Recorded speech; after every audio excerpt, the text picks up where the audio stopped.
So, imagine this for a second. You were standing right under the really harsh, bright fluorescent lights of halls A and B in the Phoenix Convention Center. Oh yeah, those lights are incredibly unforgiving. Right.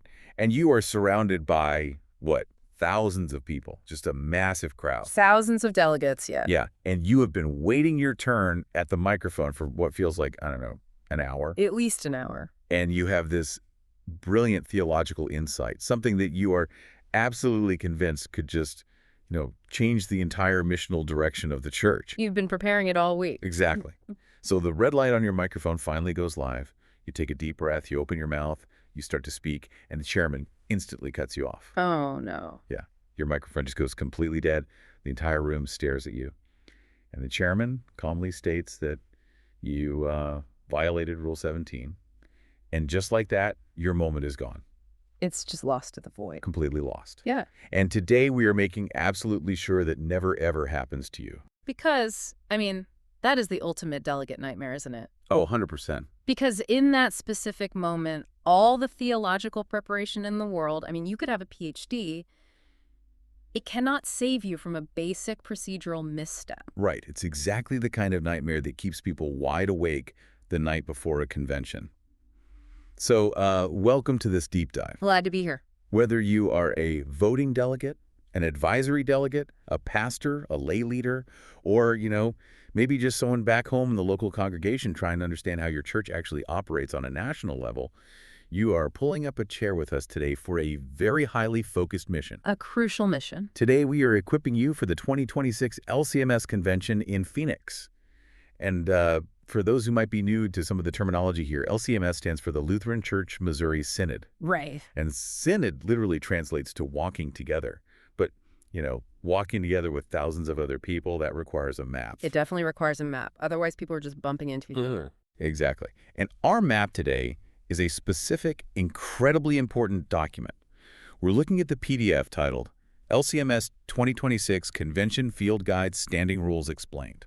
And that map, it really is essential because there is just a vast difference between simply sitting in a chair, watching this bewildering, fast-paced performance play out on the main stage. I like you just watching a play or something. Right, exactly. The difference between just watching it and actually participating in shaping the future of the church's mission, knowing these rules, that's the bridge between those two experiences. Yeah. I'm looking at this stack of source material right in front of me, and I have to admit, if you just read the words parliamentary procedure, it sounds dry. It sounds terrible. Yeah. It sounds like something designed to actively put you to sleep. But having actually read through this guide, I realize it is the actual engine of church governance. It is. It's how the gears actually turn. Okay, so let's unpack this right from the very start. Let's look at the 30,000-foot view. We have the Bible. We have the Book of Concord, which obviously contains the foundational Lutheran confessions. So why on earth do we need 30 specific, highly technical standing rules governing exactly how people talk at microphones?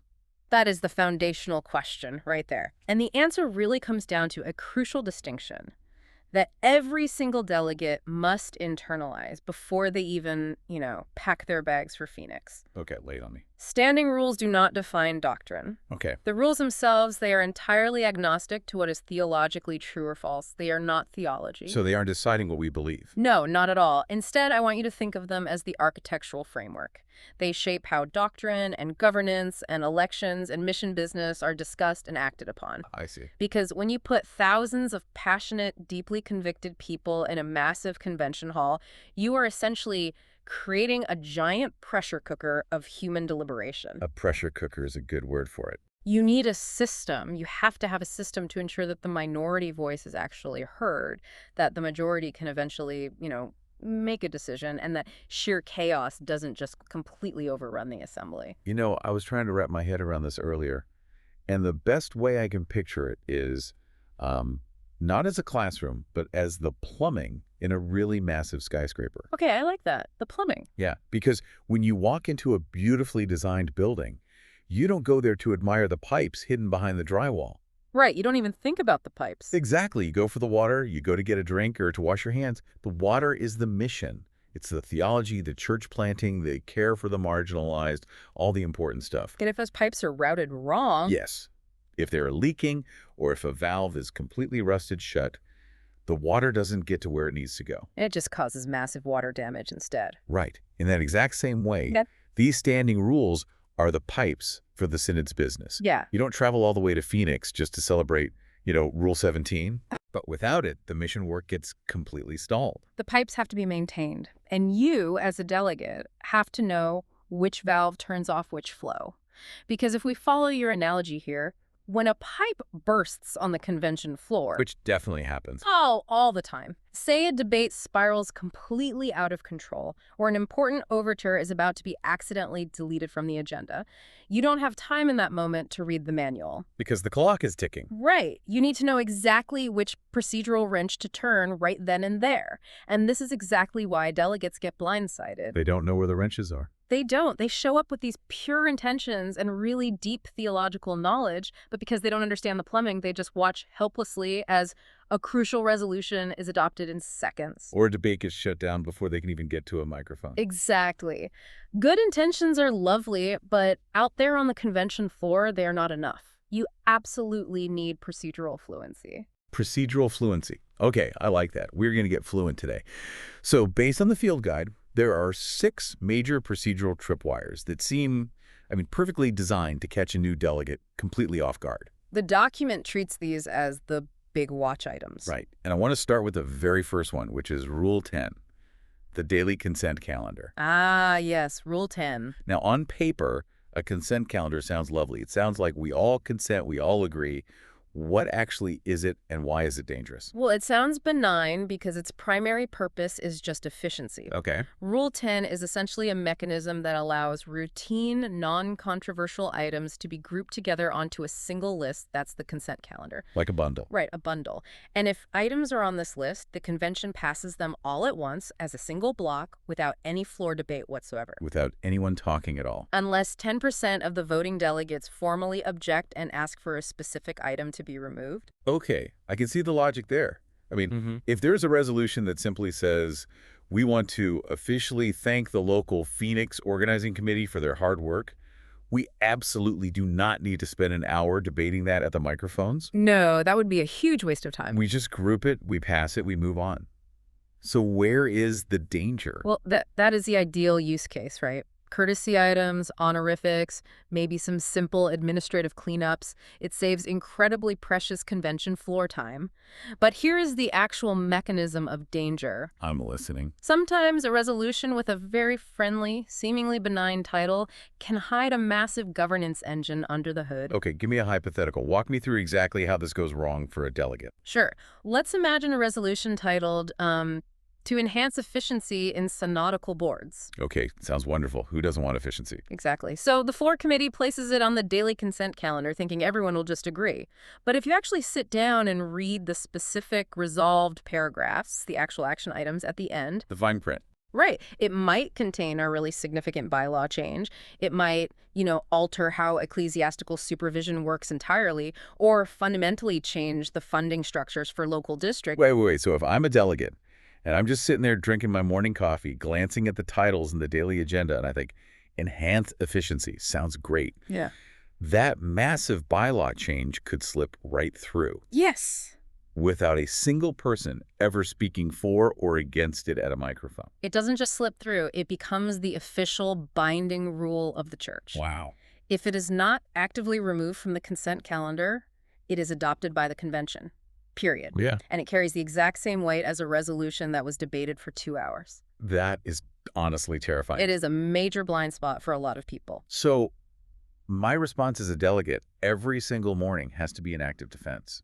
Yeah. I can't just trust the titles. You cannot trust. I have to physically open the daily Today's Business publication, which I assume is like the daily agenda printed for delegates, right? Yes, that's the daily printout. Okay.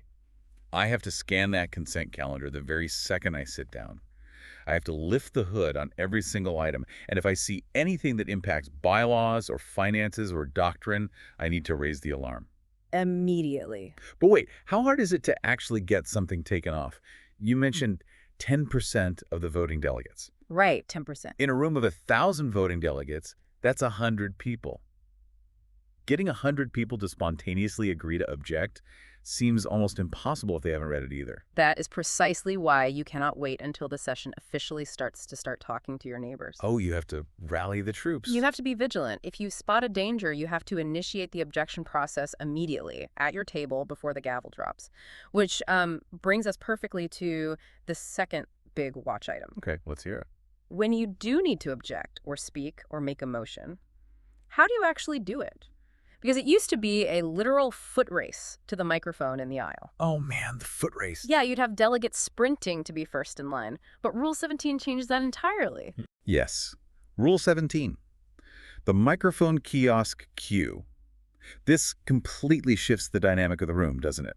It is a profound change in the entire culture of the convention. Because it replaces the physical line with a managed digital registration kiosk, like an iPad on a stand, right? Exactly.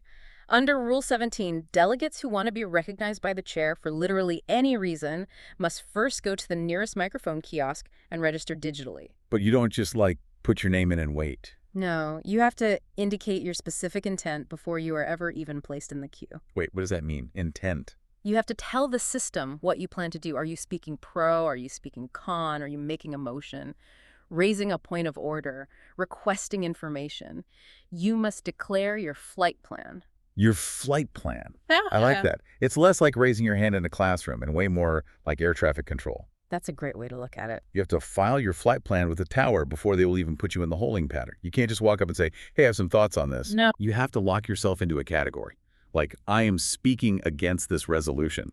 And the reason for this goes right back to managing that pressure cooker we talked about. The chair has to manage the room. The queue entrants are generally addressed in the order they register, sure, but the chair has the procedural right and, honestly, the duty to give preference based on the rules of order. Okay, give me an example of that preference. For instance, if you register a point of order, which essentially means you think a rule is currently being broken by the process, the chair needs to address you immediately to fix the process. They bump you to the front of the line. Exactly. But if you register a speech for or against a resolution, you just go into the regular alternating debate queue. I can imagine the stage fright this induces. Oh, it's very real. Because it's one thing to just stand in a physical line, chat with the guy next to you, and kind of gather your thoughts. It's a completely different thing to walk up to an iPad, type in your delegate badge number, select motion to amend, and know that the chairman now has you on a giant screen, just waiting to call your name. It forces a lot of intentionality. And here's the catch. If you do not know how to use the kiosk, or if you register incorrectly... What do you mean incorrectly? Say you register as requesting information, right, because you think that gets you to the mic faster. But then you get there and you actually just want to argue against the resolution. Oh, trying to game the system. A chair will cut you off. Yeah. Immediately. You will lose your turn entirely. So the absolute first priority during the orientation session on Saturday afternoon before the business even begins is to walk up to those kiosks. Yes. Walk right up to them. Touch the screens, figure out the digital interface, and just get comfortable with it. Do not wait until you are angry about a resolution to try and learn the iPad. Great advice. Okay, moving to the third big watch item, Rules 19 through 22, which deal with debate limits and closing debate. And I actually want to push back on this one a bit. Okay, go ahead. Because it seems incredibly restrictive to me. Rule 19 caps speeches at 2 minutes. Yep, 120 seconds. 120 seconds. If we were discussing massive theological and missional issues like the future of the church, how is a 2-minute limit fair? Yeah. It feels like we are reducing complex theology to just, sound bites. I completely understand why it feels that way. It can certainly feel restrictive, especially for delegates who are, pastors used to giving 20-minute sermons. Right. Or lay leaders used to leading hour-long Bible studies. But you have to consider the alternative math here. Okay, do the math for me. If you have 1,000 voting delegates, Yep. right, and even just 10% of them, so 100 people want to speak for 5 minutes each on a single resolution, Okay. you have just consumed over 8 hours of convention time on one single issue. Oh, wow. The convention would just collapse under its own weight. We would never get past resolution number 1, so the 2-minute limit forces clarity. It's the ultimate test of editing yourself. It really is. What happens under this rule is that the prepared delegate is heavily rewarded and the rambling delegate is severely penalized. That makes sense. If you step to the microphone with 5 vague trailing thoughts, The red light is going to flash, your mic will cut out, and you will sit down having accomplished absolutely nothing. Just dead air. But if you have spent your time in the queue refining your thought down to one razor-sharp sentence, you might actually sway the entire room. Okay, I see. It's about respecting the assembly's time. Exactly. And, speaking of time, Rule 22 states that the chair will actually check in with the room every 20 minutes to see if the assembly wants to close debate. That 20-minute check-in is a vital release valve. It really prevents debate from becoming this endless procedural treadmill where the exact same arguments are just being recycled by different people in slightly different words. We've all been in those meetings. We have. So every 20 minutes, the chair essentially pauses and asks the room, have we heard enough to make a decision? And what does it take to actually close it? Closing debate requires a 2/3 vote, so it's a high bar. A simple 51% majority cannot just silence a significant minority, but it does empower the room to move forward when they are ready. Now, the source material also explicitly notes Rule 20, which is interesting. It says you cannot speak your piece, give your opinion, and then immediately move to call the question to shut down debate. Right. That is a rule of basic fairness. How so? Well, imagine the frustration if a delegate gets to the mic, argues passionately for 2 minutes about why a resolution is just terrible, and then with their dying breath says, and I move to close debate. Oh, so they get the last word. Exactly. They've had their say, but they are using a procedural maneuver to prevent anyone else from ever responding to them. Rule 20 outlaws that completely. That makes total sense. You have to choose your role. You can use your turn to persuade the room, or you can use your turn to ask the room to vote to close debate. You absolutely cannot do both. You have to pick your weapon. Persuasion or procedure. Perfectly said. Okay, let's talk about the fourth watch item, which seems to be where a lot of parliamentary train wrecks actually happen. Oh, boy. Rule 21, substitute motions. What is the actual difference between a substitute and a regular amendment, and why does it trip so many people up? It trips people up because the line between them feels really blurry to a novice, but in strict parliamentary terms, they are entirely different species. Okay, explain the difference. An amendment is a targeted intervention. You are changing a single word, maybe adding a comma, or striking one problematic sentence. You are keeping the house, you're just repainting the living room. Okay, repainted the living room. Got it. A substitute motion, on the other hand, is a complete all-or-nothing replacement of the original resolution. Whoa. You are tearing the house down to the studs and building a completely different structure on the lot. And because you are threatening to tear down the committee's house, I imagine the rules make it incredibly difficult to actually pull that off. They do. The process outlined in Rule 21 is, frankly, brutal. Brutal. Walk me through it. Okay, if you offer a substitute motion, you actually manage to get someone to second it, the clock immediately starts. You get exactly 2 minutes to provide the rationale for your substitute. Then, a member of the floor committee gets exactly 2 minutes to defend why their original motion is better. Head-to-head combat. Exactly. And after those 4 minutes, the floor votes immediately, without any further debate from anyone else in the room. Wait, they just vote right then? Yes, and here is the kicker. They are not voting on whether to pass your substitute. They are voting on whether to even consider it. Wait, just to consider it? Just to consider it. So you're telling me I could spend hours in my hotel room drafting a complete replacement resolution, I get my 2 minutes, the committee gets their 2 minutes, and then the room just votes on whether my paper goes in the trash or stays on the table. That is exactly what happens. If the majority says, yes, we want to consider it, then the original committee resolution is set aside, and your substitute becomes the new main motion on the floor, which is then subject to full debate and amendment. But if the majority says no, your substitute is instantly dead, and the assembly goes right back to debating the original resolution as if you never even existed. Wow. That feels incredibly stacked in favor of the establishment, doesn't it? I mean, the floor committee spent months writing their resolution. A floor delegate gets 2 minutes to convince 1,000 people to throw it out.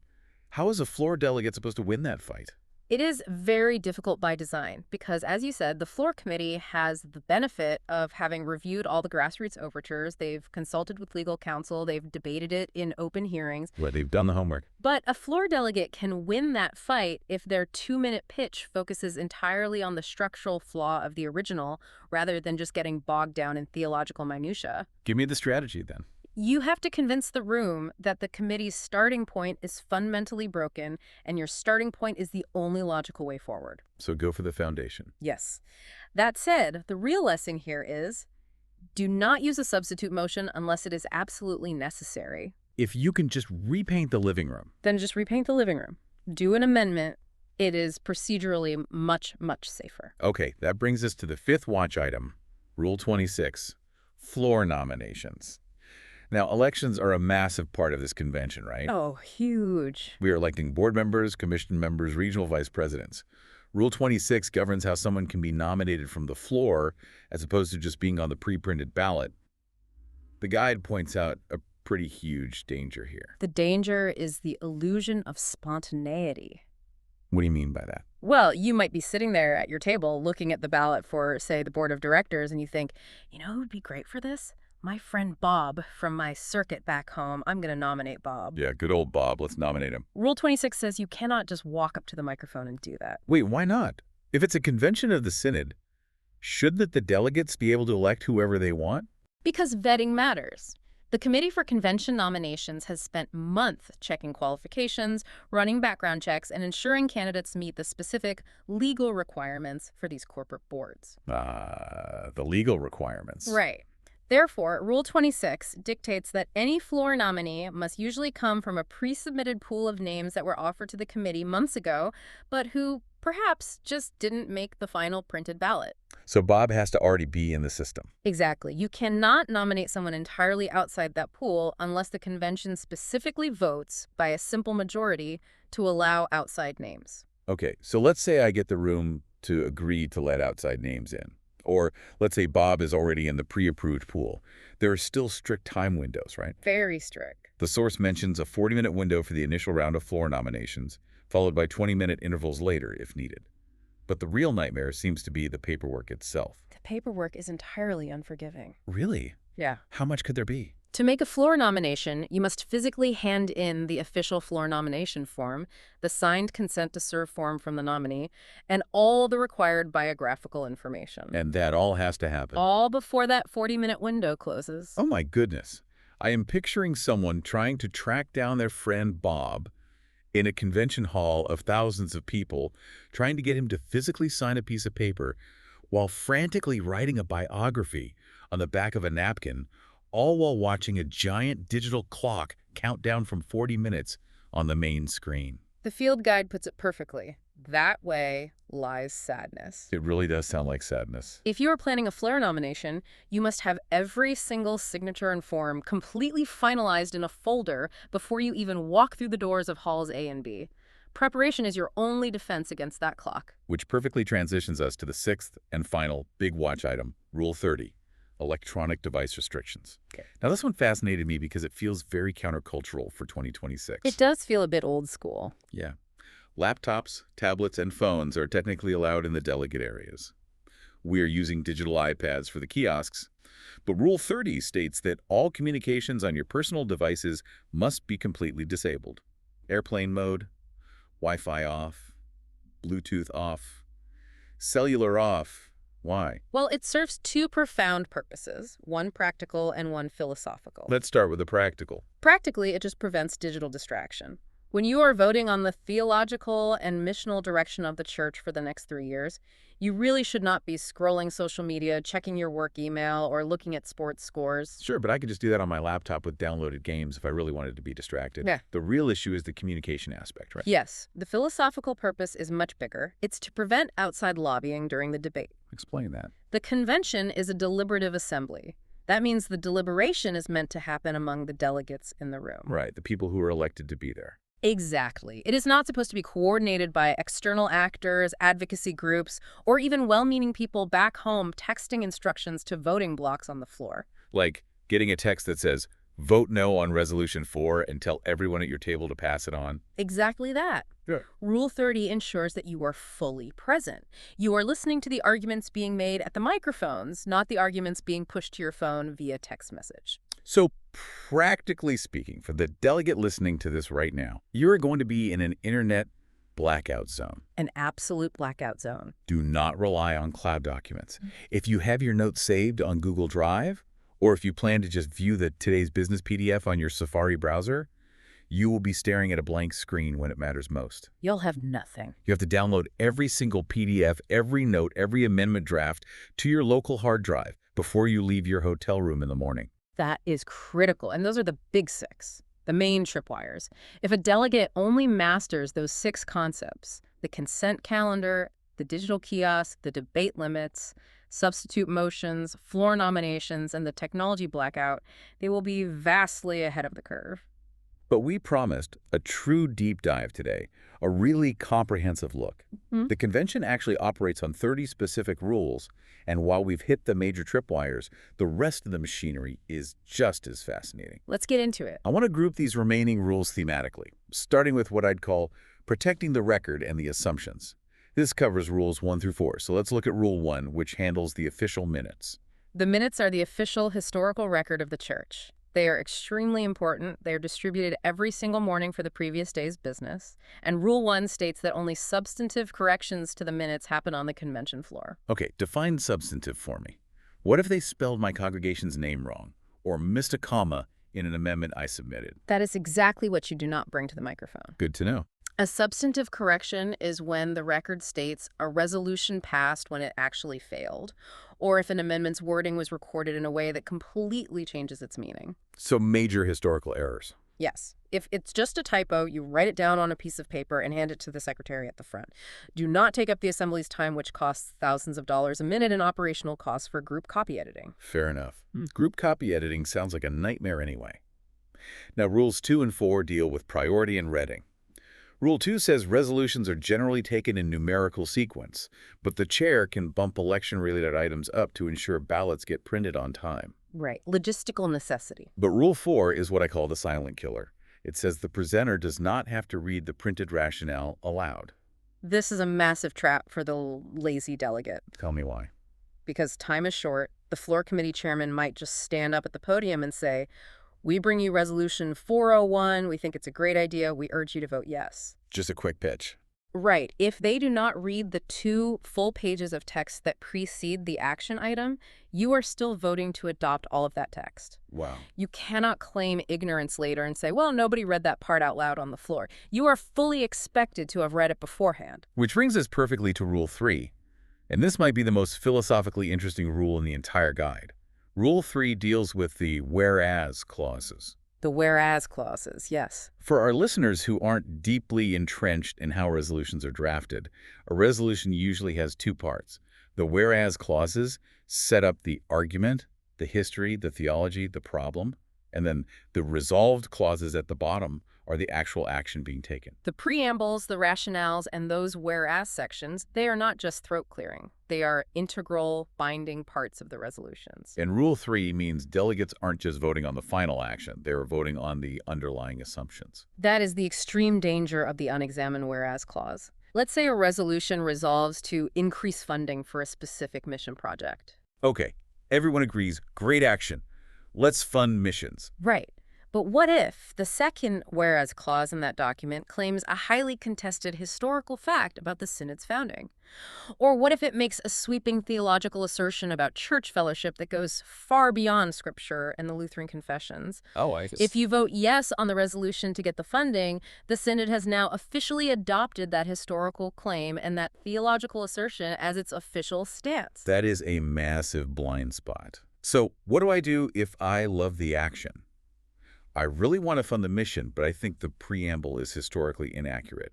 Can I actually amend just a whereas clause? You absolutely can, and frankly, you must. Okay. Rule 3 explicitly makes the preamble subject to the exact same consideration, amendment, and adoption as the resolves. You go to the kiosk, you register an amendment, and when called upon, you move to strike or alter that specific problematic whereas clause. Don't let bad assumptions become the official stance. Exactly. Do not let bad assumptions become the stance of the church just because you liked the final action item. Fix the preamble. Okay, let's move to the next theme.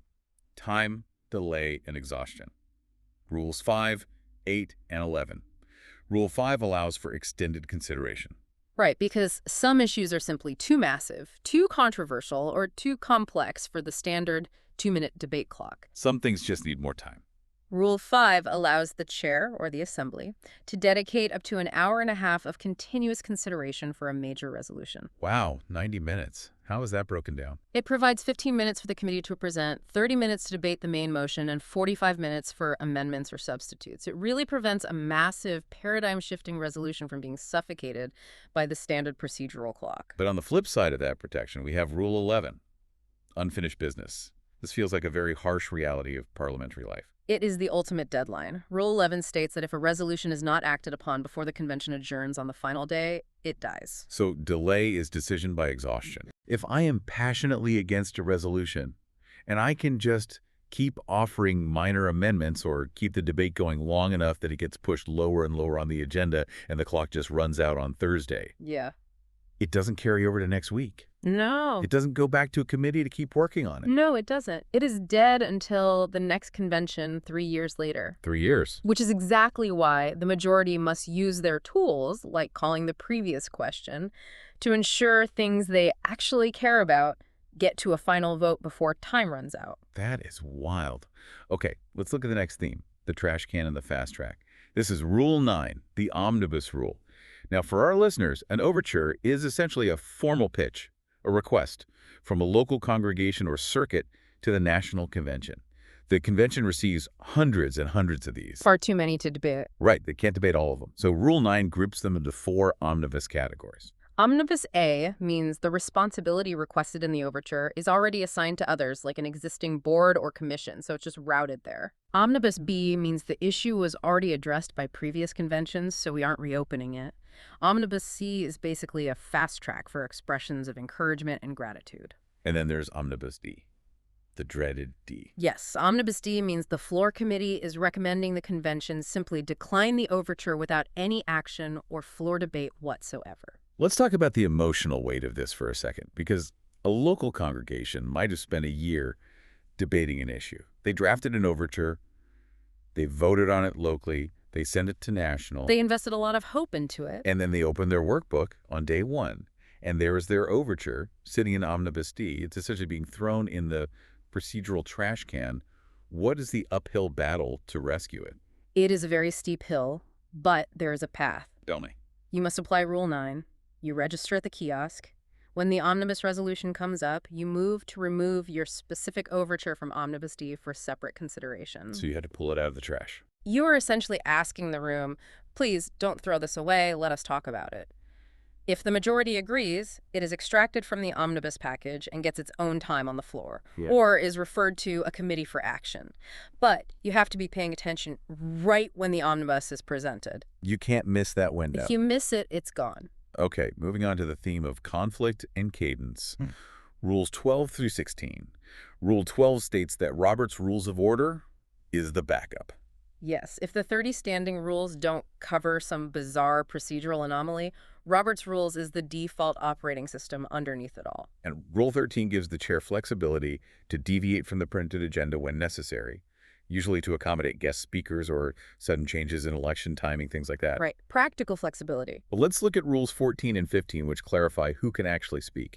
We have voting delegates and advisory delegates. Now, advisory delegates can debate, but they cannot nominate, make motions, or vote. That's a key distinction. And Rule 15 requires everyone to state their name, district or entity, and their status before speaking. You don't want to waste your 2 minutes giving your whole life story. Please don't. Just say John Doe, XYZ district, voting delegate, and get right to your point. But honestly, the absolute crown jewel of this section is Rule 16, pro-con debate. I want to spend some time here because this is a brilliant piece of procedural engineering. It really is one of the best rules we have. Rule 16 mandates that the microphone queue must alternate strictly between pro and con speeches. Okay. You cannot have 2 people in a row speak in favor of a resolution, nor 2 people speak against it. It goes back and forth. Pro-con, pro-con. And, crucially, if a member of the floor committee speaks in favor of their resolution at the podium, that counts as the pro speech. The very next speaker recognized from the floor must be a con speech. I love this rule because it attacks human psychology. We have all been in local church meetings or corporate board meetings where an idea is proposed, and then 15 people in a row get up to say how wonderful it is. Oh, it happens constantly. It wastes massive amounts of time, but more dangerously, it creates this total illusion of unanimity. It makes anyone who actually has a concern terrified to speak up because they feel like they're fighting a tidal wave. Exactly. The echo chamber effect. Right. Rule 16 completely dismantles that. It forces a dialectic. It forces the assembly to hear the opposition. Even if 90% of the room absolutely loves the resolution, they cannot suck up all the debate time with pure praise. That's so fair. The 10% who oppose it are guaranteed equal microphone time, alternating back and forth until the debate closes. But hold on, let's play devil's advocate for a second here. What if literally no one is against it? What if the kiosk shows 50 people registered pro and 0 people registered con? Does the debate just die? In that specific scenario, the chair will ask the room if there is anyone wishing to speak con. If there is no one, the chair will likely move immediately to a vote. Because what's the point? Right. Further pro speeches are unnecessary if there is 0 opposition. The room is in agreement. It's time to act and save time. That makes perfect sense. Let's touch on Rule 23 really quickly. Amending non-contiguous words. This is a purely practical rule.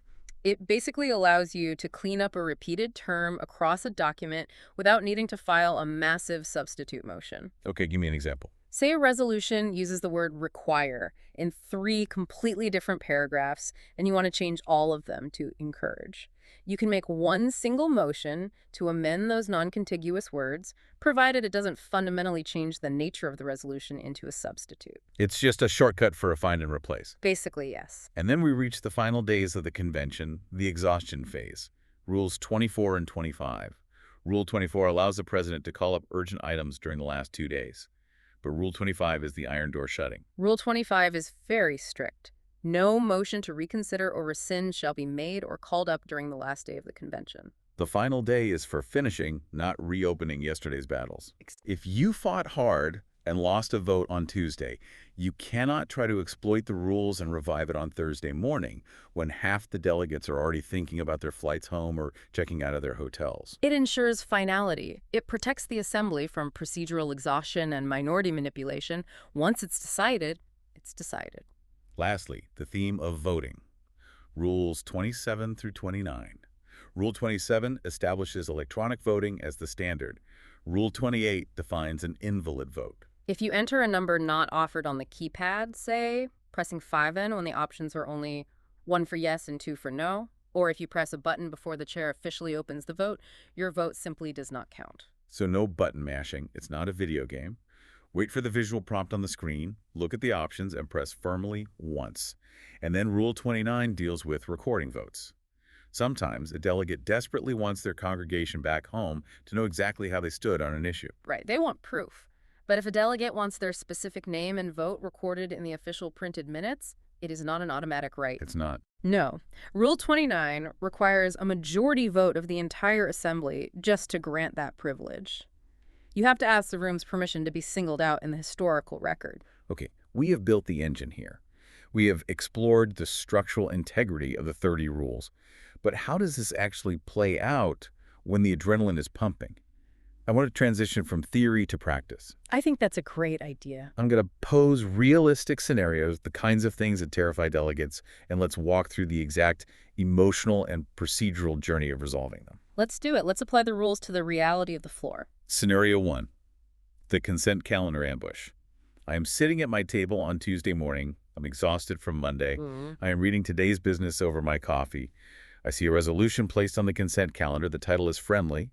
But because of this deep dive, I read the resolves, and my heart drops. It has a massive bylaw implication that will negatively affect how my local congregation operates. I realize it's going to be passed without debate in about 20 minutes.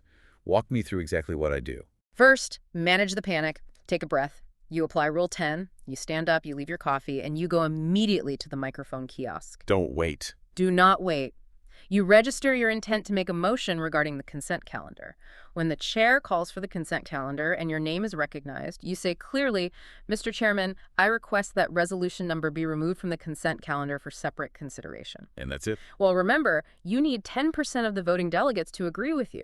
So as you walk back to your seat, you need to quickly and quietly explain to your district neighbors at your table why they need to stand with you when the chair asks for a show of hands. You have to mobilize your neighbors. Yes. Scenario 2, the bad assumption. A resolution is on the floor. I love the action. I want to vote yes. But the second, whereas, clause contains a historical claim about the Synod's founding that I know for a fact is completely incorrect. It's historically irresponsible.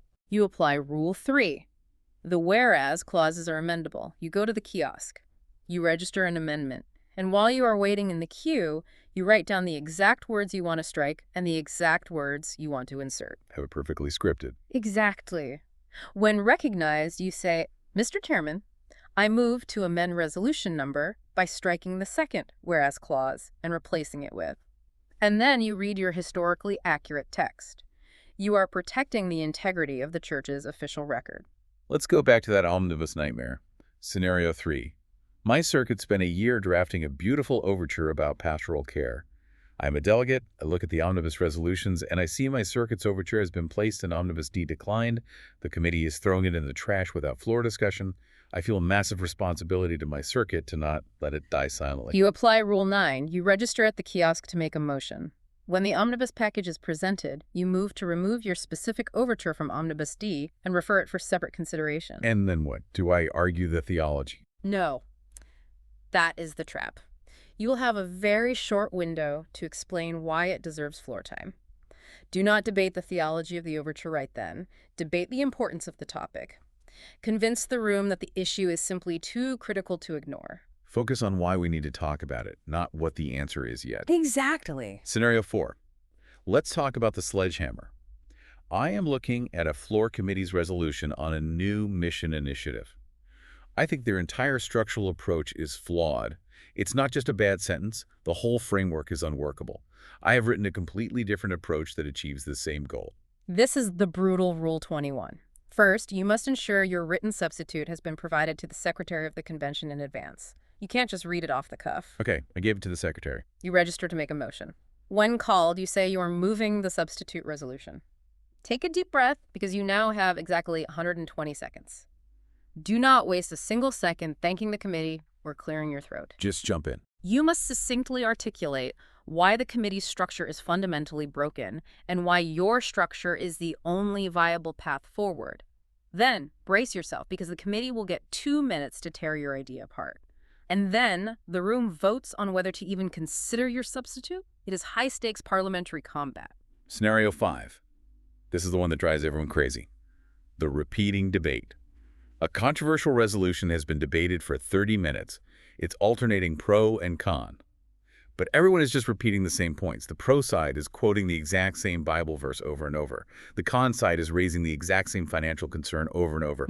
The room is visibly restless. It's going in circles. We've all felt that pain. You apply Rule 22. You register at the kiosk. When it is finally your turn to speak, resist the urge to make one more brilliant argument. Don't add to the pile. Just step up and say, Mr. Chairman, I move the previous question. This is the formal way of calling the question. It requires a 2/3 vote, but if you sense the room is as tired of the repetition as you are, it will pass overwhelmingly, the debate will instantly end, and the assembly will move to a final vote. You will be the absolute hero of that session. Scenario 6. Floor nominations. A resolution just passed that restores a previously eliminated commission. Suddenly, there are new elected positions that need to be filled, and nominations are opening from the floor. I know someone who is perfect for this. Rule 26. You are on the clock. You have a 40-minute window. First, verify that the person you want to nominate is already in the approved, pre-submitted pool managed by the Committee for Convention Nominations. Okay, what if they aren't? If they aren't, stop. You can't do it. Good to know. But what if they are? If they are, you must perfectly execute the paperwork. The floor nomination form, the signed consent form, the biography. If you fumble the paperwork or miss the 40-minute window by even 10 seconds, your friend is not on the ballot. Scenario 7. The tech failure. I am in my seat. A critical vote is happening. The room is silent. I press 1 for turn. Yes, but the screen on my keypad says the vote isn't open yet. Or I am trying to read a supporting document I saved on Google Drive, but my tablet has no internet. I'm completely cut off from my information. This is a failure to prepare for Rules 28 and 30. For the vote, if you button mash before it officially opened, your vote is invalid. You must wait for the visual prompt on the screen, then vote deliberately. And for the documents. For the document, the rule was clear. No communications in the delegate area. You cannot access cloud documents. The solution is entirely preventative. You must download all documents, all PDFs, all notes to your local physical hard drive before you leave your hotel room. If you rely on the cloud, you will be flying blind on the floor. Final scenario. General confusion. I am lost. I don't know if I should propose an amendment or a substitute. I don't know if a rule is currently being broken by the chairman, or I desperately want my specific vote recorded in the minutes. I am just paralyzed by the procedure. Do not be paralyzed. The procedure is actually there to help you. Okay, oh. For recording a vote, apply Rule 29 and make a motion to grant delegates the right to record their votes. But for general confusion, go to the kiosk. Register for a point of order if you think a rule is broken, or a request for information if you are lost. And what do I say? When recognized, state your confusion simply and clearly. Mr. Chairman, I need information. What is the proper motion to achieve X? Let the chair, or the parliamentarian sitting right next to the chair, guide you. That's a relief. But a strong warning. Do not disguise a debate argument as a question. What do you mean? If you get to the mic and say, I request information, doesn't the committee agree this is a terrible idea? The chair will gavel you down for being out of order. That's an argument, not a question. Ask a genuine question and you will receive genuine help. That is incredibly practical. I feel like we are building a battle plan for these delegates, which is exactly what we need to do next. Let's create a daily routine, a practical delegate checklist. To survive and thrive at this convention, you can't just react, you have to be proactive. Let's break this down into a timeline. It absolutely requires a timeline, and it actually starts long before you board your flight to Phoenix. Before the convention begins, you must read the standing rules. Read them before you read the business and the resolutions. Wait, why before? The resolutions are the theology. The rules are just the plumbing. Because if you read the resolutions without knowing the rules, you are essentially reading the playbook after the game has already started. You won't know how to act on what you are reading. Download and print all necessary documents. And crucially, if you are planning an amendment to the Constitution or bylaws, get it reviewed by the Commission on Constitutional Matters, the CCM, well in advance. Do not try to write constitutional bylaw changes on a napkin on the floor. Okay, now we are physically at the convention. The alarm goes off in my hotel room. What is the morning routine? Wake up, get your coffee, and immediately read the daily Today's Business. This is the most critical publication of the day. Scan the consent calendar immediately for hidden dangers. Note any schedule changes. Circle any items you need to pull from the omnibus resolutions. Formulate your entire strategy before the opening gavel falls. Okay, now it's during debate when the session is live. I am standing at the kiosk. Yeah. What is my mental checklist? First, register accurately. Are you pro or con? Do not mess up your flight plan. While you wait in the queue, mentally distill your thought. You have 2 minutes, which translates to about 125 to 175 written words. That's not a lot. It's very short. Lead with your ask, make your single strongest point, and end with the specific action you want the assembly to take. Let me push back on this, because here is a scenario that happens all the time. I'm in the queue. I've been waiting for 20 minutes. I have my 150 words perfectly crafted. I'm ready. And the guy 2 people ahead of me gets to the microphone and makes my exact point, almost word for word. What do? I've waited all this time. I have a right to speak. I will be very strict here. You sit down. Sit down. Seriously. I just walk away from the mic. Yes. You walk back to the kiosk and you withdraw your name from the queue entirely. Wow. The assembly's time is incredibly precious. A repeated point is not holier just because it gets a second investment. It does not become more true or more persuasive because 2 people say it instead of 1. If the point has been made, let the room weigh it. Do not waste 2 minutes of kingdom time repeating it just to hear your own voice. It requires humility, but it is absolutely the right thing to do. That is a tough pill to swallow, but the logic is undeniably sound. Respect the assembly's time. What about during voting? Be disciplined. Wait for the chair to explicitly open the vote. Look at the displayed options on the screen. Do not guess. Press the button firmly and deliberately. And at the end of each day, you're exhausted. Your brain is full of parliamentary jargon and theological debate. Check the minutes from the previous day for substantive accuracy. If you find a typo, email it to the secretary. Don't bring it to the floor tomorrow. Track what died on the agenda, what was referred to a committee, and what survived. Update your notes. And finally, and most importantly, pray through the fatigue. That's a very real thing, isn't it? Convention exhaustion, the old Adam with a name badge. Fatigue makes us irritable. It makes us suspicious of our brothers and sisters. It makes us assume bad faith when someone just disagrees with us procedurally.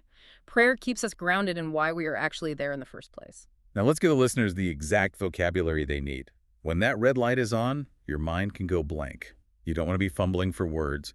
I want to give our delegates precise scripts, things they can actually write down on index cards and keep right in their lanyard. Absolutely. Precision of language is everything in parliamentary procedure. Let's start with the consent calendar. If you want to remove a dangerous item from it, what do you say? Write this down. Mr. Chairman, I request that resolution number be removed from the consent calendar for separate consideration. Clean and direct. What about rescuing a declined overture from the omnibus? Mr. Chairman, I move to remove overture number from omnibus ABCD and refer it to floor committee number for action. Offering a standard amendment. Repainting the living room. Mr. Chairman, I move to amend resolution number by inserting, striking, or replacing the words state the exact word. Offering a substitute motion. Tearing the house down to the studs. Mr. Chairman, I move the substitute resolution now provided to the Secretary. What if I have a genuine question about the facts of a resolution? Mr. Chairman, I request information from the floor committee. Ask your specific factual question. If I think a rule is actively being violated by the process. Mr. Chairman, point of order. Then state the specific rule concern as briefly as possible. If I want to stop the debate because it's going in circles and I want to force a vote. Mr. Chairman, I move the previous question. And if I want my congregation to see exactly how I voted in the historical record. Mr. Chairman, I move that delegates be granted the right to record their votes in the minutes on this resolution. Write those down. Screenshot this part of the transcript if you have to. Just keep them handy. They will save you. So let's take a step back. We have spent an hour deep in the weeds of parliamentary procedure, digital air traffic control kiosks, and omnibus categories. Let's elevate this. Let's look at the law and gospel, the Lutheran frame of all of this. Why do we subject ourselves to this highly structured, sometimes brutally frustrating system? Because our theology actually informs our procedure. In a proper Lutheran frame, good order is never about control or power for its own sake. Good order serves the love of neighbor. It serves a clear confession of faith. It serves the church's shared witness to the world. We look to the words of St. Paul in 1 Corinthians 14.4. But all things should be done decently and in order. These rules, as tedious, strict, and exhausting as they might seem, are ultimately an act of love. An act of love. I like that. They protect the minority voice from being steamrolled. They prevent the loudest, most aggressive voice from simply dominating the room. They prevent sheer human chaos so that true, deliberate consideration of the church's mission can actually happen. It's a structure that acknowledges our human reality. We need rules because we are sinners. We can be selfish. We can talk too long because we love the sound of our own voice. We can try to manipulate outcomes to get our way. The rules sort of level the playing field against our own worst instincts. Precisely. But we must practice proper theological distinction here. Do not make procedure into the gospel. No. Standing rules are servants. They are not saviors. A perfectly executed substitute motion does not save a single soul. A brilliantly timed call of the previous question does not forgive sins. The rules are there merely to manage our human anxiety, our factions, and our fatigue, so that the actual mission of the church, proclaiming the gospel of Jesus Christ, planting churches, supporting schools, caring for the marginalized, can take center stage unimpeded. The convention, at its core, is ultimately about the fact that Christ is risen indeed. The rules just help us act like it. They help us treat each other with respect, manage our time wisely, and make decisions that honor the Lord of the church rather than our own egos. And that leads to a lingering question for our listeners, whether you are packing for Phoenix or listening from your church office. Imagine if the discipline demanded by these National Convention rules was actually brought back home. Oh, that a thought. Imagine the discipline of truly listening to opposing views through forced pro-con debate. The discipline of stripping away emotional repetition and sticking to 2 minutes of clear thought. The discipline of preparing meticulously and separating verifiable facts from mere assumptions in our preambles. That is a powerful thought. Because local church meetings can be just as chaotic, if not more so, than the national ones. Exactly. How might mastering this procedural discipline at the national level quietly transform how your local congregation conducts its own voters' assemblies? How might it change the tone of your church council meetings? How might it improve how you carry out your mission in your own neighborhood? If we learn to deliberate with this kind of charity, order, and rigorous focus in Phoenix, it can only bless the church back home. From the National Convention floor to the church basement meeting. Decently and in order. Usually when we talk about a church convention, we look for that clean, pristine, seminary classroom theology. But out there on the floor, in the muddy waters of debate and amendments and digital kiosks, that's where the theology actually meets the road. It's where we figure out how to practically walk together. Thank you for taking this deep dive into the 2026 LCMS Convention Field Guide with us. You have the tools. You understand the plumbing. You know the rules. Now, go be a faithful delegate.